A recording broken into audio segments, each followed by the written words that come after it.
সবুজ ক্যানভাস পেছনে ফেলে এগিয়ে আসছে বর্ণিল শোভাযাত্রা। বাদ্যের তালে তালে আনন্দযাত্রা ক্যাম্পাস প্রদক্ষিণ করে ধীর লয়ে। বর্ণাঢ্য এই আয়োজন চট্টগ্রাম বিশ্ববিদ্যালয়ের প্রতিষ্ঠাবার্ষিকী ঘিরে। একে একে ৫৯টি বছর পার করেছে এই বিদ্যাপীঠ।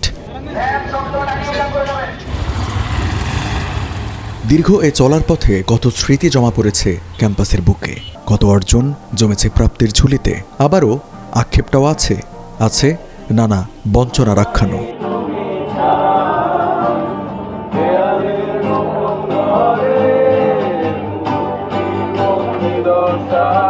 আমরা যখনই আমাদের ইয়ার ফাইনাল এক্সামে টাকা দিতে যাই বা যে কোনো কিছুর জন্য আমরা টাকা দিতে যাই, আমাদের ঘন্টার পর ঘন্টা লাইনে দাঁড়িয়ে থাকতে হয়। অনেককে সকাল থেকে এখানে এসে লাইনে ধরে দাঁড়িয়ে থাকতে হয়। তো সেটা যদি ডিজিটালকরণ করা হয় তাহলে আমাদের স্টুডেন্টদের অনেক উপকার হবে। অ্যাম্বুলেন্সের ঘাটতিটা আসলে কমাতে হবে, কারণ বিশ্ববিদ্যালয়ের আশেপাশে আর কোনো বড় কোনো মেডিকেল নাই। তো শত শত শিক্ষার্থীর ভরসা চবি মেডিকেলটাই। তাই এটার মান অবশ্যই আমাদেরকে অনেক উন্নত করতে হবে।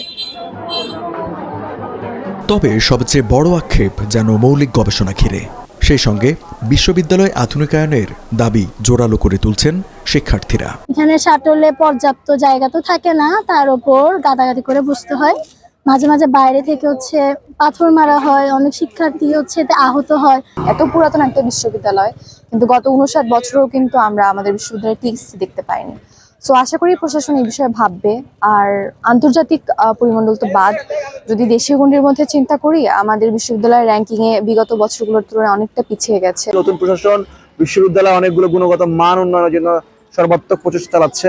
আমরা আশা করি আগামী দিনেও বিশ্ববিদ্যালয়ের সকল প্রয়োজন বিশ্ববিদ্যালয় শিক্ষার্থীদের শিক্ষার্থী বান্ধব প্রশাসন হিসেবে বিশ্ববিদ্যালয় প্রশাসন সকল কার্যক্রমগুলো চালাবেন। অতীতের মতো সেই আশার কথা শোনাচ্ছে বর্তমান প্রশাসনও। বলছে উন্নত গবেষণায় বাড়ছে মনোযোগ। আমাদের যে বিশ্বমানের বিশ্ববিদ্যালয় তৈরি হওয়ার ক্ষেত্রে আমাদের গবেষণা এবং বিশ্ববিদ্যালয় জ্ঞান তৈরির ক্ষেত্রে আমি মনে করি যদি আমরা অন্য দেশের সাথে যদি তুলনা করি বিশ্ববিদ্যালয় র্যাঙ্কিং, সেই ক্ষেত্রে আমরা অনেক পিছিয়ে আছি। এই কাজটাতে আমরা কিন্তু এবার মনোনিবেশ করছি। বিশেষ করে আমরা দায়িত্ব নেওয়ার পরে আমরা চাই যে বাংলাদেশের মধ্যে, বিশ্বের মধ্যে হয়তো আমাদের একটু সময় লাগবে, বাংলাদেশের মধ্যে একটা শ্রেষ্ঠ বিশ্ববিদ্যালয় চট্টগ্রাম বিশ্ববিদ্যালয় রূপান্তরিত হোক। ১৯৬৬ সালের ১৮ই নভেম্বর প্রকৃতির কোলে যাত্রা করে চট্টগ্রাম বিশ্ববিদ্যালয়। বর্তমানে ৫৪টি বিভাগে লেখাপড়া করছে ২৯,০০০-এর বেশি শিক্ষার্থী।